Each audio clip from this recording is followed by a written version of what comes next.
America அதிரடி. சிரியாவில் பற்றி எரியும் போர் மேகங்கள். 2 அமெரிக்க வீரர்கள் கொல்லப்பட்ட 24 மணி நேரத்தில் ட்ரம்ப் எடுத்த அந்த ஒரு முடிவு இப்போ சிரியாவையே அதிர வச்சிருக்கு. சிரியாவில் இருக்கிற அமெரிக்க ராணுவ தளம் மேல டிசம்பர் 13 அன்னிக்கு ஒரு பயங்கரமான தாக்குதல் நடந்துச்சு.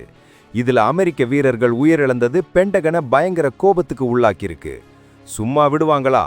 உடனுக்குடன் ஆபரேஷன் ஹாக்காய் ஸ்ட்ரைக் அப்படின்ற மிஷனை ஸ்டார்ட் பண்ணிட்டாங்க. இதோட ஒரே நோக்கம் ISIS வேரோடு அழிக்கிறது தான். ஒரே நாள்ல 70க்கும் மேற்பட்ட பயங்கரவாத தளங்கள் தரைமட்டமாக்கப்பட்டிருக்கு.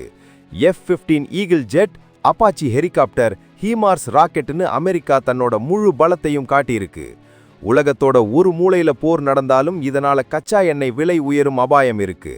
இது நம்ம ஊரு பெட்ரோல் டீசல் விலையையும் பாதிக்க வாய்ப்பு இருக்கு மக்களே. பென்டகன் தலைவர் பீட் ஹேக்ஸத் ரொம்ப ஸ்ட்ரிக்டா சொல்லிட்டாரு. அமெரிக்கர்களை கை வச்சா உலகத்துல நீங்க எங்க ஒளிஞ்சிருந்தாலும் தேடி வந்து அழிப்போம். இதுக்கிடையில டொனால்ட் ட்ரம்ப் விடுத்த எச்சரிக்கை தான் இப்போ வைரல். முன்னெப்போதை விட பயங்கரமான பதிலடி இருக்கும்னு மிரட்டி இருக்காரு. ஆசாத் ஆட்சி முடிவுக்கு வந்த பிறகு புது அதிபர் அஹ்மத் அல் ஷாரா வெள்ளை மாளிகைக்கு போனது ஒரு ஹிஸ்டாரிக்கல் மூவ். 1946க்கு அப்புறம் ஒரு சிரிய அதிபர் அமெரிக்கா போறது இதுதான் ஃபர்ஸ்ட் டைம். இது உலக அரசியலையே மாத்தி எழுத போகுது. பயங்கரவாதம் அழிக்கப்படுவது நல்லதுதான், ஆனா இதனால அப்பாவி மக்கள் பாதிக்கப்படாம இருக்கணும். ட்ரம்ப் காலத்துல அமெரிக்கா இன்னும் எத்தனை ராணுவ நடவடிக்கைகளை எடுக்க போகுதோ? அமெரிக்காவோட இந்த அதிரடி தாக்குதல் சரியா இல்ல இது அமைதியை கெடுக்குமா? உங்க கருத்தை கமெண்ட்ல சொல்லுங்க.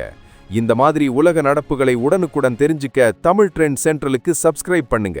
அதனால தான் சொல்றேன், அமெரிக்கா அதிரடி.